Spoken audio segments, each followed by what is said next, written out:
Imagine a world where luxury has a name, Rolls-Royce, a car so grand that kings, queens, and billionaires dream of owning it. But what if I told you this symbol of ultimate wealth was born from the hands of a boy who had nothing, a boy who spent his childhood in poverty, laboring just to eat? This is the story of Henry Royce, a tale so wild, so inspiring, that it'll make you believe anything is possible. Let us dive into the incredible journey of how a child laborer built an empire that still rules the roads today. We start in 1863.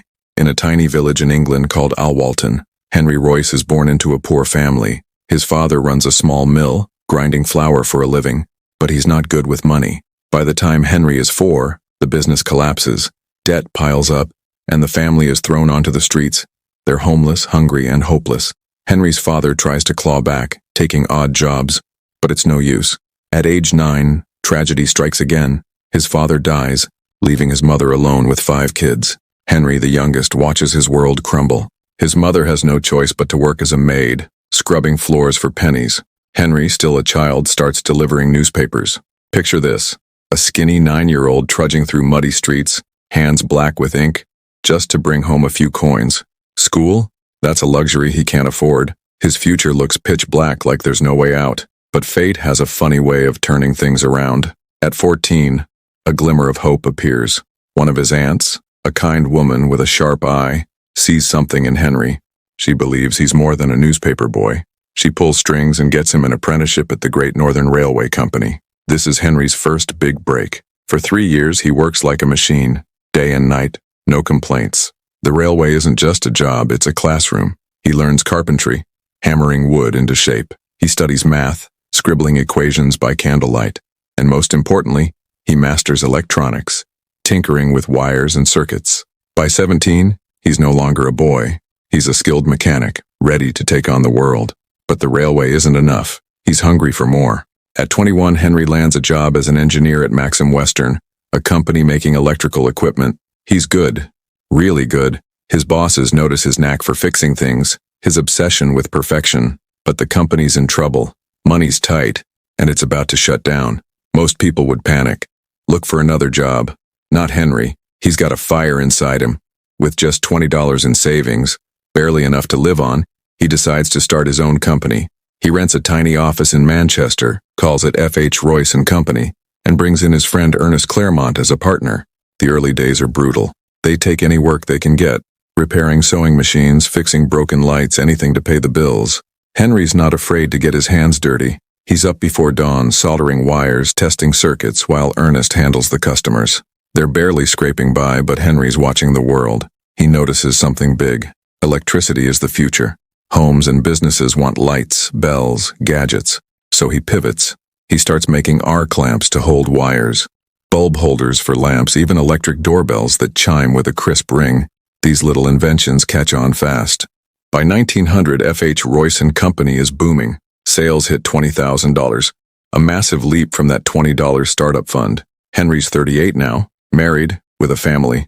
They're planning a huge factory to crank out more products. Life's good, until it isn't. In 1901, the British electronics market gets flooded. German and American companies swoop in with cheaper gear, undercutting Royce's prices. Orders dry up, profits tank. The business he built from nothing starts to crack. The stress is crushing. Henry's health collapses. Sleepless nights, chest pains, exhaustion. He sees a doctor who gives him blunt advice. You need fresh air or you're done. Fresh air? How's a failing businessman supposed to get that? The doctor suggests a car, something to take him out of the city, away from the grind. So Henry buys one, a French-made Decoville. It's a clunker, loud as a tractor, brakes that barely work, engine overheating every mile. For most people, it's fine. For Henry, it's an insult. He's a perfectionist. This junk won't do. He doesn't just fix it, he tears it apart and rebuilds it. New parts, better design, smoother ride. When he's done, it's not even the same car. It's better, way better. And that's when the light bulb goes off. Why not build his own cars? Henry gathers a small team, workers he trusts from the factory days. They set up in a workshop, sketching, hammering, welding. He's obsessed with every detail. Quietness, lightness, durability. Months pass, and in 1904 his first car rolls out. A 10-horsepower, 2-cylinder beauty. On April 1st, they test it. 50 kilometers, no breakdowns, no noise. Just pure, smooth power. It's a hit. He builds two more, tweaking them until they're flawless. These cars aren't just good, they're world-class. But there's a catch. Henry's a genius at making things, not selling them. He needs a partner. Enter Charles Rolls. Picture a young, flashy car enthusiast with a knack for business. Charles is already selling high-end cars in London, but he's got a dream. A British luxury brand to rival the French and Germans. One day, at an exhibition, he spots Royce's cars.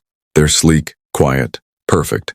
Charles meets Henry, a scrappy engineer in overalls, and sees the future. This man's the greatest engineer alive, he tells his partner. They strike a deal. Rolls will sell Royce's cars under a new name, Rolls-Royce. It's 1906 and Rolls-Royce Limited is born. The duo's a perfect match. Henry builds the machines. Charles makes them famous. They launch a lineup, 10, 15, 20, 30 horsepower models. Charles knows racing is the key to hype, so they enter big tournaments. Isle of Man, Tourist Trophy.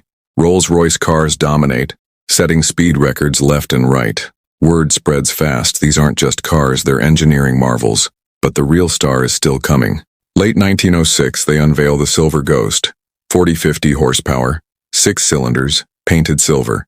It's so smooth, so silent, it glides like a phantom. The name sticks. To prove it's the best, they stage a monster test.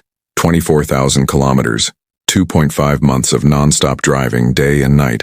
Mud, rain, heat. The Silver Ghost doesn't flinch. Then comes the whisper test. They balance a coin on the hood while it runs. It doesn't fall. Crowds gasp. Kings want it. Tycoons order it. The Silver Ghost becomes the car of the elite. Rolls-Royce is untouchable until fate throws a punch. In 1910, Charles Rolls, a thrill-seeker who loves planes, takes his Wright Flyer up for a spin. The tail snaps mid-flight. The plane plunges 100 feet. Charles, just 32, dies. The first Brit to perish in a plane crash. Henry's devastated. His partner, his friend, gone. The company stumbles, but Henry pushes on. Then in 1911, his own body betrays him. Doctors diagnose bowel cancer. He's cut open in a risky surgery, and they give him 3 months to live. Most would give up. Not Henry. Even bedridden, he sketches Silver Ghost upgrades. Higher clearance, better suspension, tougher chassis. 3 months pass and he doesn't die. He recovers fully, a living miracle. Back at work, he adds the spirit of Ecstasy, a stunning mascot of a woman leaning into the wind, symbolizing grace and speed. World War I breaks out in 1914. The economy crashes. Luxury cars? Nobody's buying. Rolls-Royce teeters on collapse. Employees are fired. Rivals laugh. But Henry's not done. He meets with the military and sees a lifeline. War needs machines. He transforms the Silver Ghost into an armored beast. 8mm steel plating. A spinning turret with a machine gun. It storms deserts in the Middle East, spies on enemies, and hauls wounded soldiers as an ambulance. Stretchers, lights, all fitted perfectly. Generals ride it too. The car's a hero. Then Henry spots another gap. Airplane engines. Britain's Air Force relies on French tech. Unreliable, expensive. Henry dives in, learning aero design from scratch. In 1915, he launches the Eagle engine. Light, powerful, a dream. The Air Force orders 500. He follows with the Hawk, Falcon, and Condor, each one better, powering bombers, spies, and fighters. Rolls-Royce helps win the war in the sky. By 1918, peace returns, and they're a dual empire, cars and engines. Post-war, they try a cheaper car, the 20. It flops. Competition heats up. Bentley, Cadillac, Delage. Henry fights back with the Phantom, a Silver Ghost killer with four-wheel brakes and raw power. It's a hit. In 1931, they buy bankrupt Bentley, blending styles into the Bentley 3.5L. But Henry never sees it. On April 22, 1933, at 70, he dies, months before its debut. His legacy lives on. Rolls-Royce hits highs with the Phantom 3, Silver Shadow, and Ghost, lows with money woes in the 60s, splitting into BMW-owned cars and separate engines. Today, it's still the king of luxury. So what's the takeaway?